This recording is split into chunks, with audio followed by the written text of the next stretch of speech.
Estás escuchando un nuevo capítulo de Tras Hegel, donde Maki y Néstor te acompañarán a leer e interpretar la fenomenología del espíritu, una de las obras más ambiciosas de la filosofía.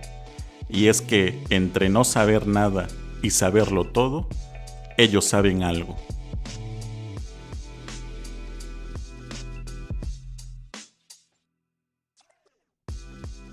Hola, bienvenidos a un nuevo capítulo de Tras Hegel, el primer podcast donde leeremos la fenomenología del espíritu de principio a fin. Yo soy Maki. Y yo soy Néstor. ¿Y qué vimos en el capítulo anterior? Analizamos muchas cosas el capítulo anterior.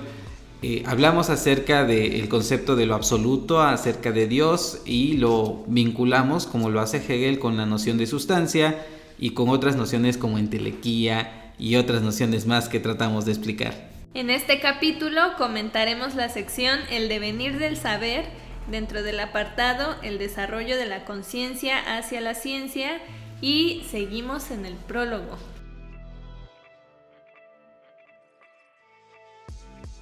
Entonces, para mí, cuando leí al principio de este apartado, habla de la inmediatez. Yo ahí lo entendía como que el espíritu por sí mismo está ahí viviendo y lo que sea, pero el conocimiento como tal solo es hasta que se da cuenta de sí mismo, ¿no?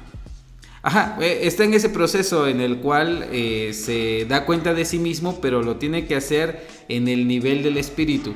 Y cuando decimos este nivel del espíritu, me parece que ya hay una inflexión respecto de la cual no es solamente una conciencia individual, sino la lucha de autoconciencias que ya han devenido espíritu en el sentido hegeliano. Esto es, que no es una sola conciencia como en la modernidad al inicio, sino que son varias conciencias que ya están llevando a reflexión la idea de lo absoluto. Y esto significaría entonces que no podemos caer inmediatamente en la visión de lo absoluto que ya no diferencia el en sí y el para sí. Lo que me queda de conclusión, en pocas palabras, desde lo que yo creo, que aquí se está subrayando mucho la cuestión del devenir. El devenir es procesual, el devenir son momentos que hay que recorrer. Y lo que algunos han considerado es partir de lo absoluto como si ya estuvieran instalados en esa perspectiva. Pero Hegel dice, no, vámonos despacio, vamos paso por paso, vamos gradualmente y vamos recorriendo cada figura de la conciencia hasta llegar a este último final. Porque si no, no entendemos cómo se concatenan cada figura, cada representación, y más adelante lo va a analizar en otro apartado cuando habla del conocimiento y del reconocimiento. Ok, entonces hay una distinción entre el saber en general y la ciencia. ¿O la ciencia es el saber en general? La ciencia es el conocimiento de lo absoluto en sí mismo, ¿no? Ajá. Es el sistema de explicación del propio absoluto. Y acá cuando se habla de el saber en general, lo afirma como diciendo que solamente es la base de la ciencia, es el punto de arranque.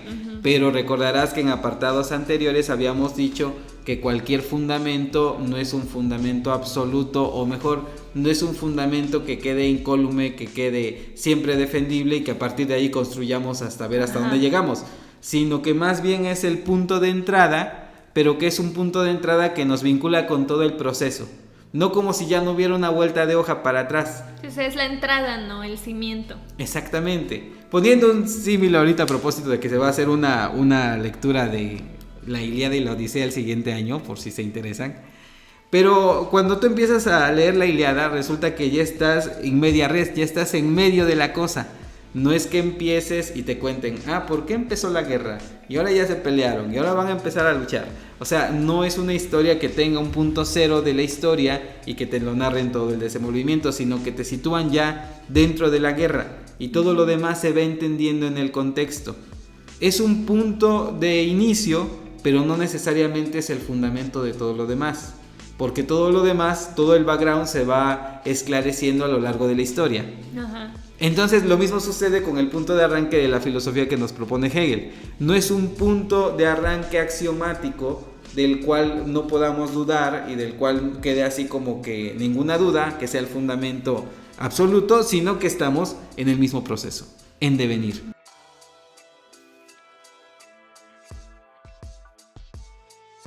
Yo aquí señalaba en esta cuestión de que el individuo es la forma absoluta, es decir, la certeza inmediata de sí mismo, que sin importar la ciencia, bueno, sin importar la disciplina que se estudie, a final de cuentas el sujeto va a ser siempre el centro.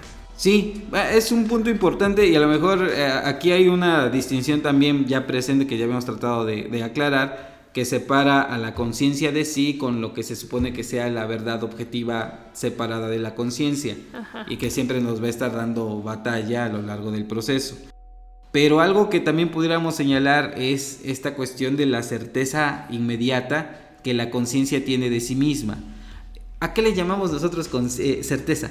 ¿Qué es certeza, Maki? Es afirmar o negar sin temor a equivocarse. Exactamente. Puede ser verdadero o falso, pero el chiste es que uno lo siente y lo afirma como verdadero. Ese es el punto. Ahorita no hablamos todavía de la verdad y la falsedad, que eso será un tema posterior, pero sí estamos hablando de que la conciencia tiene la certeza de sí. Eso sí ya es un dado. ¿Por qué es algo dado la conciencia de sí en filosofía? Puedes deshacerte de todo menos de la idea o la noción de que eres tú quien está pensando, ¿no? Entonces, de lo que siempre hay certeza es de la existencia del yo, de uno, no el uno, sino de uno mismo. Ajá, sí, porque aplica la duda metódica, ¿no? Dice, dudamos de todo, dudo de mí mismo, puedo dudar todavía de mí, pero no puedo dudar de que dudo. Y si dudo, pienso, y si pienso, existo.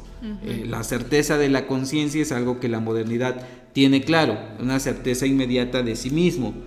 Pero, sin embargo, ¿cómo pasamos o cómo transitamos de la certeza inmediata de la propia conciencia hasta el conocimiento de lo absoluto?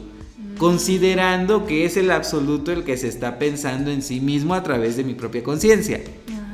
Pero hay que dar ese tránsito, hay que dar ese proceso, hay que andar ese camino para esclarecernos efectivamente cómo transitamos de la certeza de la conciencia, que es la subjetividad, hasta la objetividad que deviene, que es lo absoluto. Y eso es la ciencia para Hegel. Eso es la ciencia. Tránsito. Y esa ciencia de momento parecería ser el polo opuesto a la certeza de sí mismo. Cómo llegamos de un extremo al otro es lo que tratamos de explicar. Por eso es el devenir del propio saber. Ajá.